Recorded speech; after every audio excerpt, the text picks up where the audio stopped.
All right. Good morning, GPAR. Thank you so much for joining us for this morning's coffee talk. My name is Matt Braden. I'm from the professional staff here, and we are so glad to have you all with us for coffee talk with our president, Chris Mattioli. As you know, we get into different subject areas that impact the real estate community or Philadelphia in general. Oftentimes, we will have council members join us from City Hall to give us their insights, thoughts of what's going on, and things as it relates to your industry, your work, your clients, and where you do your business. So, with that, I'd like to welcome our president, Chris Mattioli. Good morning, Chris. Morning, Chris. Morning, Matt. Morning, everybody. Thanks for taking the time. Thanks for the intro. Good morning, Councilmember Driscoll. How are you today? Good, Chris. Good. Looking forward to this morning. Awesome. Thanks for taking the time in your busy schedule. If you don't mind, for our members, could you just tell us a little bit about yourself? You know, what section of the city you call home? Sure. So I reside in a little, they're called the Village of East Tarsdale, which is in the East Tarsdale section of Philadelphia with my wife and 5 children. And I live right along the Delaware River. So a little later, I'll tell you a little bit about my interest in revitalizing the river. But my district essentially goes from Bucks County to Allegheny Avenue, from the river to the Roosevelt Boulevard, just for perspective wise. And so my journey into public service took me from LaSalle University with a teaching degree to the University of Pennsylvania with a master's degree. And then I served 8 years under Governor Casey in the Department of General Services, which is the business arm and a real estate arm of government. And then I spent 17 years in a hospitality business, and then 8 years in the General Assembly as a state representative. And then 3 years now on city council, with 3 more to go in my second term. So just kind of new to city council, still trying to get our feet wet. Tom and I are kind of more used to the state and federal governments. But it was kind of a baptism by fire. You know, we've had a lot going on in our district this last couple of years, including the collapse of I-95 and 3 prison breaks, lots of drifting and quality of life issues that we can get into in a little bit. But essentially, that's my background. Awesome. Thank you. So I think you touched on it, but I'll just ask, like, is that what motivated you for city council to get more localized, or what did motivate you? Yeah, you know, I always wanted to be local. I'm just like a Philadelphia guy. I was born and raised here. I love the city. I've seen its ups and its downs, but I know how the potential from just a real estate standpoint, being close to New York, being close to Washington on the Northeast Corridor, access to the trains, the history that we have here, the hospitality industry. And when the opportunity presented itself to leave the Commonwealth and come local, you know, we jumped at it. Awesome. Great. Can you tell us, you know, you touched on your background. What committees do you sit on and or chair at, you know, currently? Well, you got a minute? It seems like the busier guys in council get the most amount of work. Currently, I'm a sitting gas commissioner on the Philadelphia Gas Commission. I lead the following committees. I'm the chair of License and Inspection, the chair of Transportation and Public Utilities, and the vice chair of Neighborhood Services.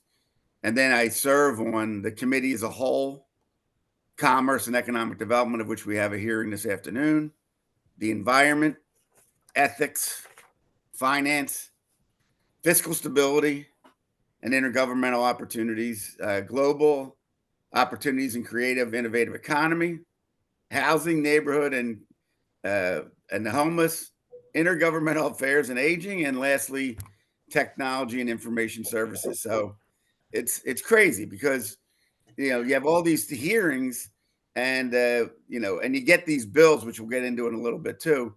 You get these bills from your colleagues like the day before a hearing. So you don't even get a chance to fully digest them. At least in Harrisburg, except for the budget, when we were rushing things through up there, at least you had like a couple of weeks to take a look at things. Down here, you got a couple of minutes. Well, you definitely demonstrating that saying, if you want something done, ask the busiest person you know to do it, right? Seems like they're pulling you in a lot of directions there. And that's Yeah, not, that's just the legislative work. That doesn't include, our constituent service and then our outreach to the community. So right. it's definitely a 7-day-a-week job. You're keeping Tom busy, and that's why you got that guardian angel they talked about, right? That's right. What are some of the priorities you see city council focusing on as you guys settle back in? Well, my priorities for this session, are quality of life issues, right? And enhancing public safety. We've now been in city council for 3 budgets that we were able to vote on. All 3, we increased funding for public safety. This last one, we increased the allocation for 300 new police officers, as we did in 2022, and 2023 rather. So public safety, I'm really concerned about adequate funding for public transportation with my public transportation chairmanship here. And I'm anxiously watching what's going on up there in Harrisburg with my former colleagues and begging them to fully fund SEPTA, knowing that we're going into a critical 2026 when we're going to be on the world stage with the 250th anniversary of the semi-quincentennial.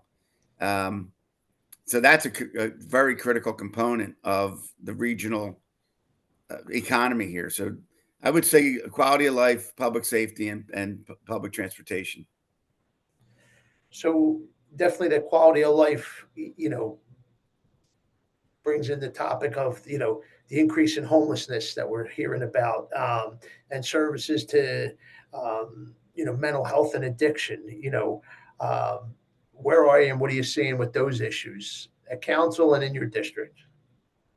Yeah, so I think what we're seeing nationally is, this the housing shortages and the affordability of housing, and coupled with the mental health and the drugs, we're just seeing more and more folks on the streets of Philadelphia, particularly in Kensington. And I will say, what we're finding out is a lot of these folks are not from Philadelphia. They came here because they knew that they could get access to the drugs in an open air market and not have any consequences. Fortunately, Mayor Parker, in her short time, has had the courage to take on this opioid crisis down there, and she has a plan to address it. Now, the problem with the plan is once you start moving these folks and giving them options for treatment or incarceration, if they choose to take neither, but they can't stay where they're at, they sort of migrate. And then what you have is what you're seeing under I-95 right now, that Tom and I are in negotiations with PennDOT to come up with a plan to address what you see, like on the Allegheny Avenue exit and a little bit under the Westmoreland exit, that sort of thing. Gotcha. Talk to me about the Sixers. And right before you got on, we heard that Councilmember Squilla made a statement that I haven't even had a chance to read. But Sixers are, looking at that Market East area. The mayor supports that. Where are you with the issue, and how do you think council's reacting to that or going to do with it? Well, I mean, so I obviously have a vested interest with regard to, again, with my public transportation chairmanship hat. The impact on Jefferson Station is something that we're analyzing. It's my understanding that Councilman Squilla is going to introduce the package of bills this Thursday. We got them just before Labor Day weekend, and I'll compliment Tom. Tom was actually reading on Labor Day weekend when I was at the cutting ribbons at the Oktoberfest at Constadter's. And look, there's a lot in them, and there's a lot that needs to be analyzed. Clearly, we're looking to the leadership of the mayor and to Councilman Squilla to address the list of concerns that we've given them so far. We want to make sure that there's a fair community benefits agreement that actually benefits the community, not just the city of Philadelphia. And so we've made our position known on that. And we continue to have dialogue with SEPTA and with the Sixers to make sure that that we can coexist during construction, and then if and when it is passed, and if and when it is built, that we have a robust ability to get people back and forth in a timely fashion, since we're trying to encourage public transportation for a subset of folks that just aren't used to taking public transportation. I agree that, the transportation is a big issue getting in and out of there. But as a lifelong Philadelphian myself, parts of it are stigmatized, but parts of it are, some of the greatest opportunities to travel within the city. It really is a great system. If we can keep on top of it, I think it's the best, one of the best. The mayor talked about 30,000 new or rehabbed affordable housing units. You touched on it, even with the quality of life issues. What, if anything, is city council doing with the administration towards, really achieving that goal? Are there any proposals legislatively being talked about yet to increase that housing inventory? Where do you see that heading? Well, let me say right up front that I fully support, the mayor's Parker's goal of creating 30,000, affordable housing units. The question is, how do we get there? And we represent part of the Market Frankfurt line from Kensington to Tioga. So we've been engaging in conversations with the local registered community organization and local property owners to see if we can craft some legislation with the Planning Commission to incentivize transit-oriented development with a component of, market rate housing. And so we're hoping to introduce some things coming into the new year that might help spur some economic development along that initiative. Great. That would be, obviously we're in favor of that and would love to see that, but definitely looking towards understanding what's the path to get there, as you said, right? And Chris, we're just so you know, we have an open door policy here. We have Mara McDonald as our legislative aide, and Tom and I, you have our phone numbers. If you guys have thoughts or things you want us to analyze or take a look at that you think might make sense, or something that your colleagues know from other cities at work that we might not be looking at, we're open to that. No, thank you. And that's one of our main objectives with these coffee talks too, is to continue to have an open line of communication, so that we could be a voice to help, create better opportunities, whether it's housing, whether it's public transportation, quality of life, public safety. These are all things that, majority of our members are residents as well. They're property owners. They're sometimes investors. So I appreciate you saying that. And that's something that we really want to be a part of. And, kind of leads us to the next question, right? Councilmember O'Rourke introduced legislation, seeking to ban the algorithmic and AI-enabled platforms used by landlords. It's our position that access to current data and the use of analytical technology provides for enhanced transparency and creates competitive marketplace for all the parties, especially current and prospective renters. That bill number 240823, as originally drafted, would restrict the use of technology and prohibit the collection of and analyze of current data, market basic industry standard practices, having a negative impact on both consumers and service providers alike. We testified that measure last week. What are your thoughts? What are your feelings on that bill?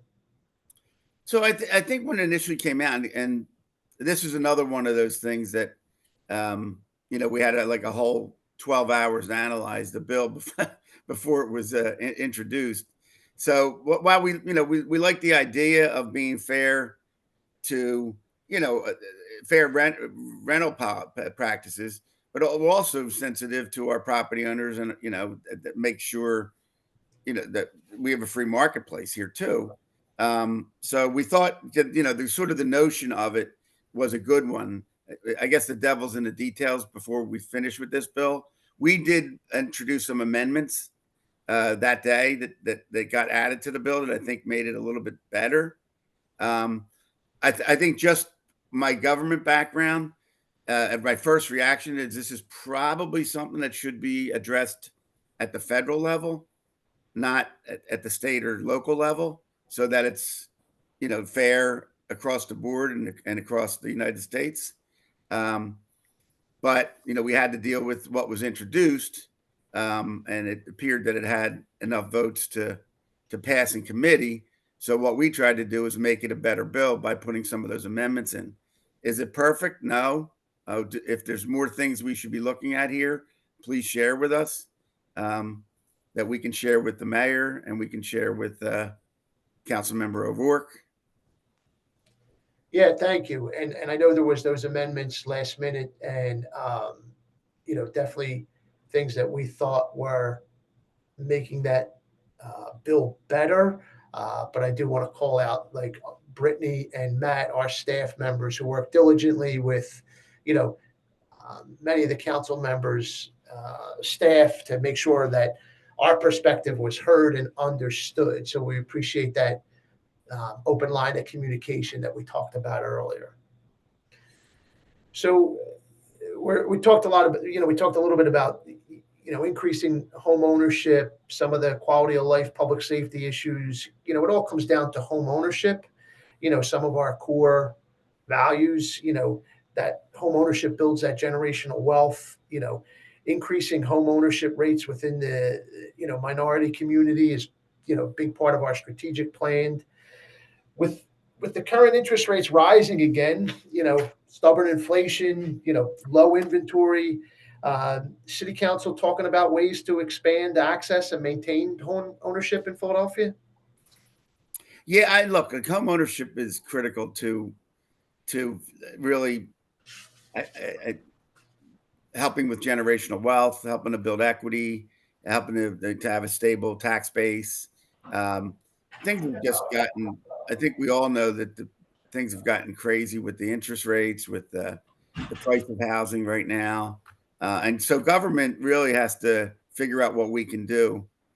I do think the real estate transfer tax is too high, and we're one of the council people that wanted the lower taxes that Mayor Parker did not propose in her budget this time, that we hope to address next June. We do have the homestead. We raised that by an extra $20,000. We have some other relief programs in the city. We have this new Turn to Key program that kind of has money to help home ownership, whether it be a down payment or fixing some things that make it more affordable. These are the kind of things we have to continue to analyze to see if they work. But we're going to be curious to see, as our office is getting millions of calls on these property assessments, as I'm sure your membership is struggling with. We want to hear from you as you learn how it's impacting you and what these first level reviews are going to look like. We can't go down this road of this happening every year. We're just going to be pricing people out of Philadelphia. Yeah. Yeah, no, it's definitely an issue. And I think the first rate refusals, when you're able to show those inconsistencies, there seems to be still some flaws in the system of how they're coming up with some of those numbers, because we see some really vast discrepancies in what some of the neighboring properties are. And every once in a while, an individual property gets, increased disproportionately from the others. But glad to hear you mention the transfer tax. Obviously, one of the highest in, the state, if not the country. I'm not sure about that, but it really does impact those first-time home buyers. So having you looking at that and maybe pushing that to the mayor next June would be awesome. And you mentioned, obviously the homestead exemption is something that we push on membership to make sure their clients understand the advantages of that, the opportunity there. And then Turn the Key has seen some real growth in the last year or so. So just looking forward to that program catching on, allowing, those people to, renovate their property and get that property up to standards without burdening them with that financial strain. What, we talked about things that have been happening, talked about how we can maybe change some of those, but what do you see on the horizons for Philadelphia? You said it, you're a lifelong Philadelphian. I'm a lifelong Philadelphian. My brother and my sister both moved out of Philadelphia, used to torture me all the time. When are you leaving? I say, I'm not going anywhere. I love this city. What would you, tell somebody that's thinking about Philadelphia as their next home? What do you see on the horizon for the city? Some of that. Maybe I have a unique perspective because I represent the waterfront. But what we've been seeing, as when I was in the House of Representatives and now in City Council, is that from Center City going northbound and southbound for that matter, but I'm just more familiar with northbound, that we've been able to work with businesses and the local neighborhoods to make places that are better to live, work, and play right here in Philadelphia. So we have new charter schools along the river. We have new businesses. We've worked with Morris Iron and Steel to get them funding to reopen a pier that had been dormant since the 40s. And that it's a game changer for their business. We're working with a company that is going to open up a marina right here in Northeast Philadelphia with 2 restaurants, a private club, and enough slips for recreational boating along the river. We're helping the historic mansion, Glen Ford, the last mansion on the river in the city of Philadelphia, to continue to reinvest in that, to make it a destination place for tourism and for weddings and private events. So we see the efforts that we've been doing along that river bleeding into the neighborhoods. Tacony is on the move. We see the young couples buying there. We see East Tars has always kind of been strong. Holmesburg is getting better. We're working with the schools. Father Judge High School, we've gotten them a lot of state money to have programs that are not just academic, but are getting these children ready for jobs without going to college. So we partnered with Toyota and some of the major automotive companies to do a program for these kids there, welding, mechanicals, electrical. So we're trying to get these kids to have good paying jobs and stay here in the city, so they fill the inventory of these jobs. And then on the more macro level, and we touched on it a little earlier, is this what I call the North Star that our office is kind of using to influence our policies to make Philly better. And that's July 4th of 2026, when we're going to have the FIFA World Cup here. We're going to have the 250th anniversary of democracy. We're going to have world leaders from all over the world coming here to Philadelphia to celebrate democracy. We're going to have historic tourism that year. We want to make sure that we're ready. And that's both from a public safety standpoint, that's from a cleanliness standpoint, that's from public transportation standpoint, that's from the hospitality industry standpoint. So we have our work cut out for us, getting dollars from the federal government, the state government, and working with Mayor Parker to make sure we're ready. And I do think if we shine in 2026, that we may attract some investment from other parts of the country and perhaps other parts of the world, because Philadelphia really is a great place to live, work, and worship. I mean, we kind of get bogged down every day with the problems that we're dealing with. And we kind of are not looking at the great universities we have here, the great healthcare we have here, the amazing work that's going on at the Navy Yard, our tourism, our restaurants, our convention center, our athletic and arenas.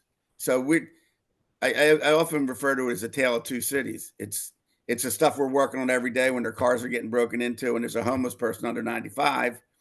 And then when we're booking a major event like Major League All-Star Game in 2026 and the FIFA World Cup in 2026. I love it. You got me fired up, Mike. No, I think you touched on some really great things that, um, what do they say? Negativity is very, cancerous, right? It tends to grow and, um, pretty easily. So focusing on all those positive things is really great. Thanks. And I appreciate you, putting them out there, but really, pushing them every day at city council and in your district. So thank you for that. And I am lucky though, too, because we have a mayor now that really, she's a great cheerleader. I served with Mayor Parker in the House of Representatives. So it was easy for me to endorse her early on because I knew that she had the skill set to go back to sort of the days of Ed Rendell, where he knew that you had to get out there and tell the good story and cheer about us and set the goals. So we're lucky we have a mayor right now that's doing that.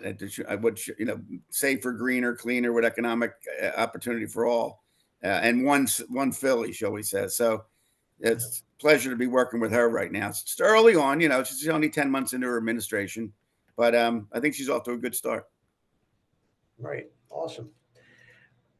I wanted to ask you, and we always like to throw this, like, what's been your favorite experience so far on city council? We usually get some good ones out of council members. Wow, my favorite one. Being a small part of getting I-95 up and running in 12 days.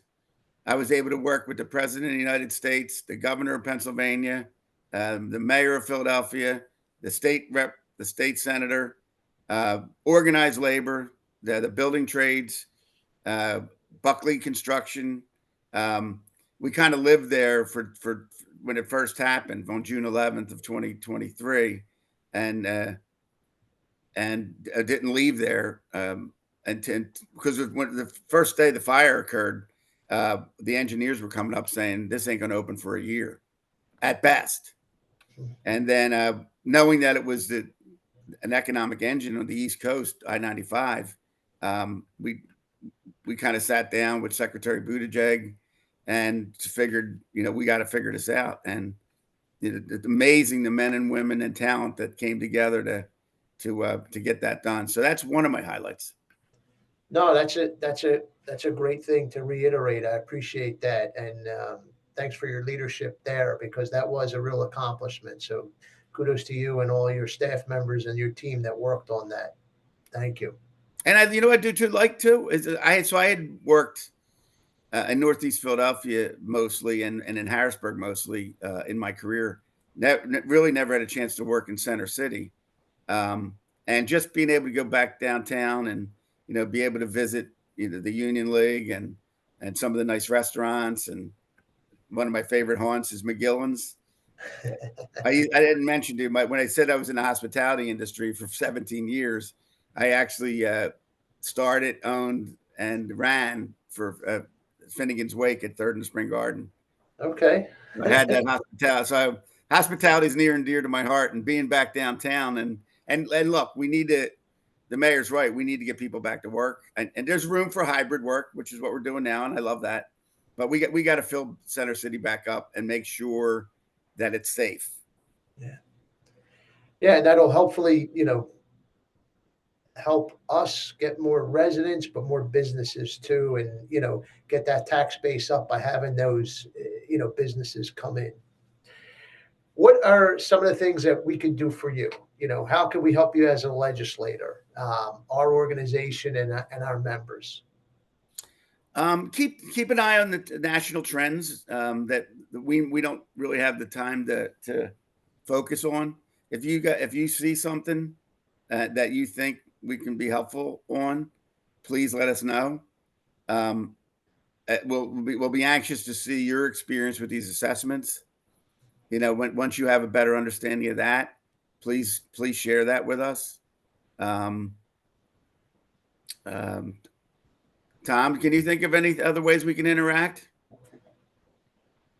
Well, I think somebody proposed, maybe it was Matt, your policy white papers from other cities. That would be helpful to us. So like to Mike's point about the bill, the O'Rourke's bill, I mean, the more information going into these things for us, the better, because you're the subject matter experts. We're not. And you see the deficiencies or you see the needs for revisions on these bills that maybe, we're just not as attuned to because we're dealing with the incoming, 30 bills in the course of 1 week, and we don't have the bandwidth that you guys might have. So anything like that, if you see a bill that's of interest to your membership and you want to weigh in, feel free to call or email or text us, and we want to take that into full consideration, which unfortunately we just don't always have the, as I said, bandwidth to do in any given 2-day or 1-day window.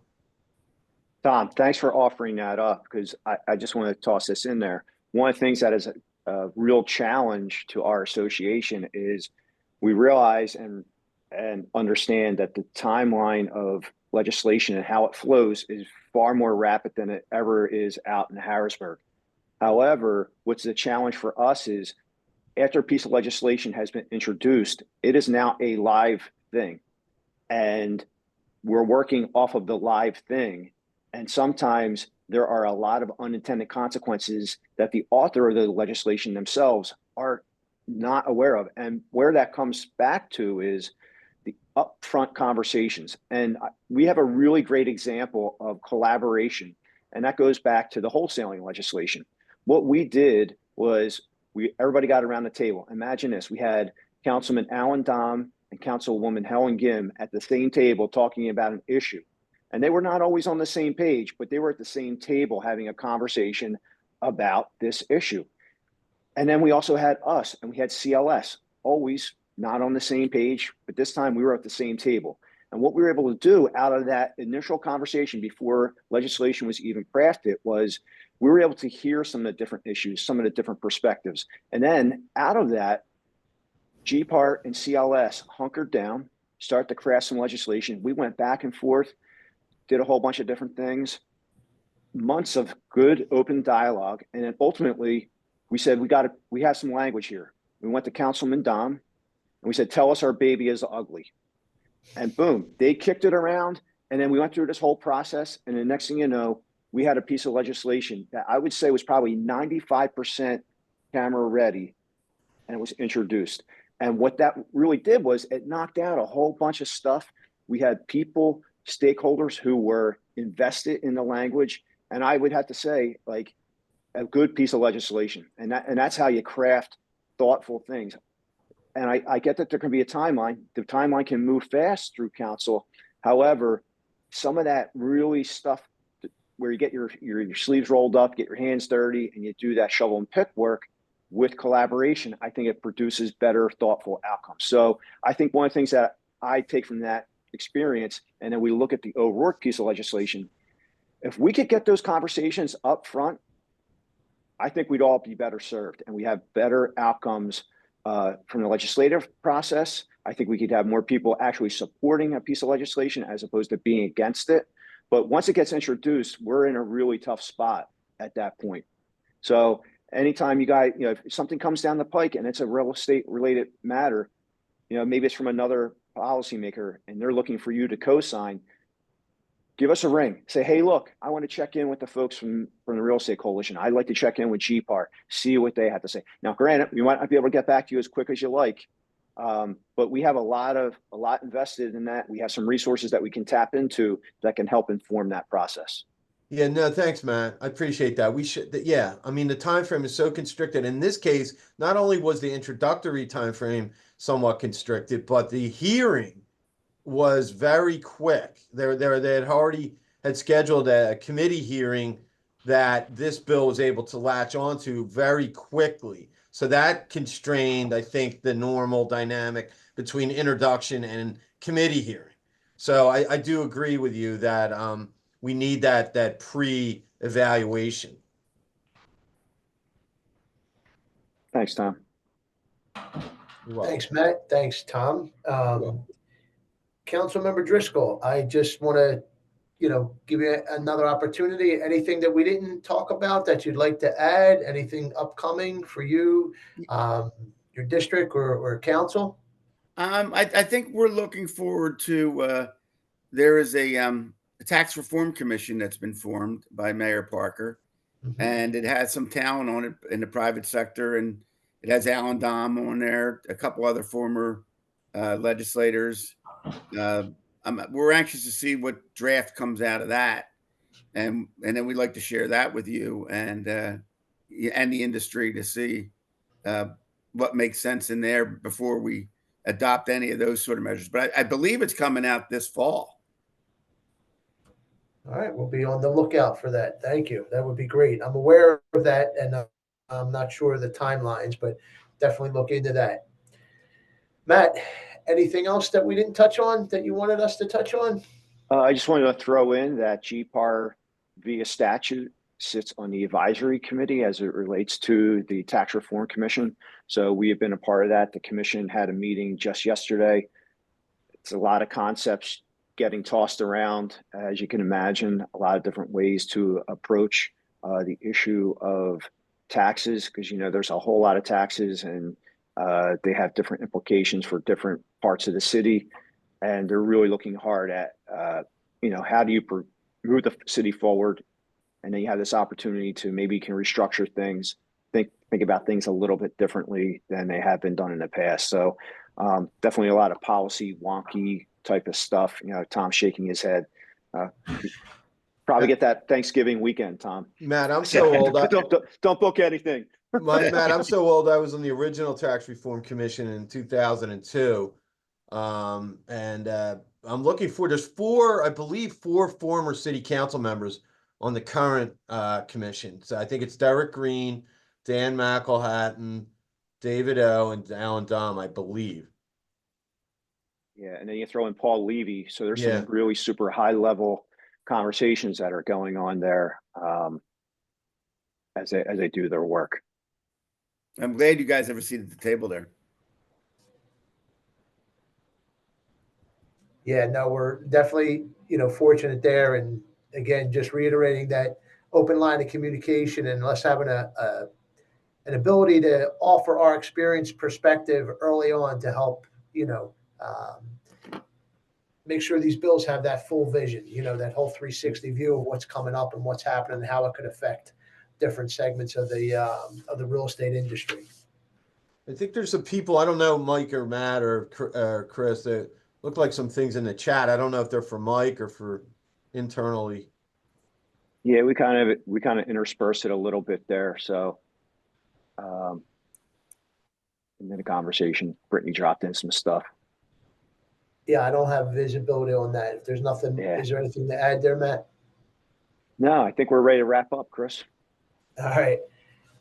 Tom Forkin, Chief of Staff, Councilmember Mike Driscoll, thank you both so much for taking the time today to join us here and offer your experience and your expertise, and then your willingness to have that open dialogue today, but more importantly, moving forward. Thank you so much. Thank you, everyone. Thanks, Matt. Yes. Have a nice day, everyone. Thank you all. Take care. Have a great day. Thanks, Matt. Thanks.